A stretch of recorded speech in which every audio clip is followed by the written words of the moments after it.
The 3rd of July is International Plastic Bag Free Day, and we often hear about the need to reduce our plastic usage and maybe look at plastic alternatives to be used, but how effective are they? Let's speak now to Senior Lecturer in Futures Studies and Systems Thinking at Stellenbosch Business School, Dr. Lize Barclay. Thank you so much, Dr. Barclay, for your time this evening. We see shops, for example, using alternatives to plastics, and they would be selling, different bags, for example. Does this help in reducing the use of plastic? Yes and no. It absolutely helps in reducing visible plastic. But all the plastic that has ever been produced is still in the environment because it doesn't biodegrade at the moment. It just breaks down in smaller and smaller pieces into micro and nanoplastic. And that has now been found in water, food, human bodies. It is in our blood. It crosses the blood placenta barrier. It crosses the brain barrier and has increased the risk of cancer and so on. So the alternatives is good, but we must not just think it is definitely necessarily a completely green alternative, like the cotton tote bags, for example. To produce the cotton can take up to 32,000 times to actually have to use it. On average, it's about 7,100 times that you have to use that cotton tote to make up for one plastic bag's production, especially if it comes from recycling and so on. So we have to be very careful that we don't replace one sustainability issue with another sustainability issue. So these particular totes, for example, can one assume that they are truly green?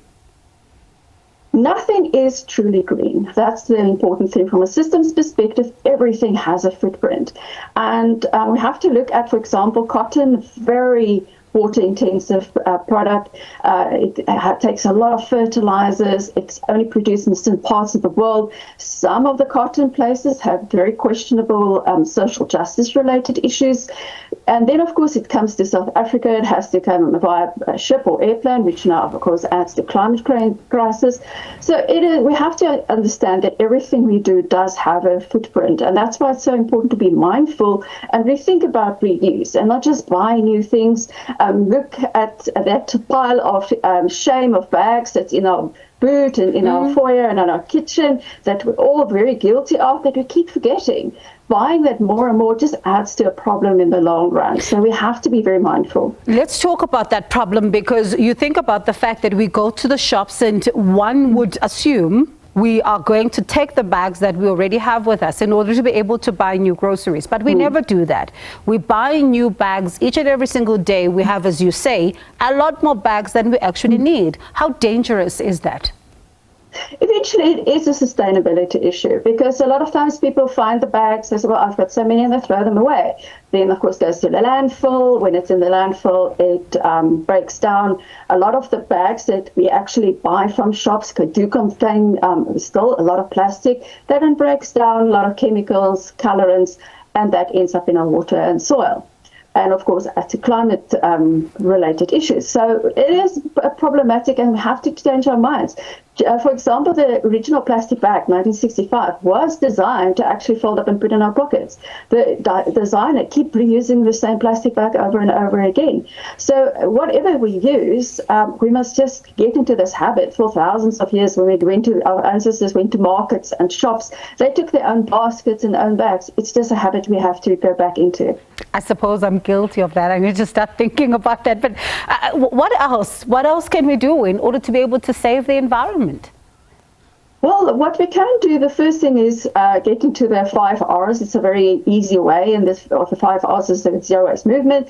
It's first refuse. Let's not add more bags, more plastic products, no more plastic toys. Let's first refuse these things. Then reduce what we have, our footprint. Take stock of all these piles of bags and cute tote bags and conference bags that we have. Then reuse it, and gift many of those that we already have too many of. Plastic bags are often used to make material. It can be recycled. And of course, keep recycling. I promise, I've heard you. Every time I go to the store, I'm taking my bags with me. Your voice will be ringing in my head, so don't worry. One less person to worry about. Thank you so much, Dr. Barclay, for your time and for speaking to us about this issue that we often take for granted. That is Senior Lecturer in Future Studies and Systems Thinking at Stellenbosch Business School, Dr. Lize Barclay.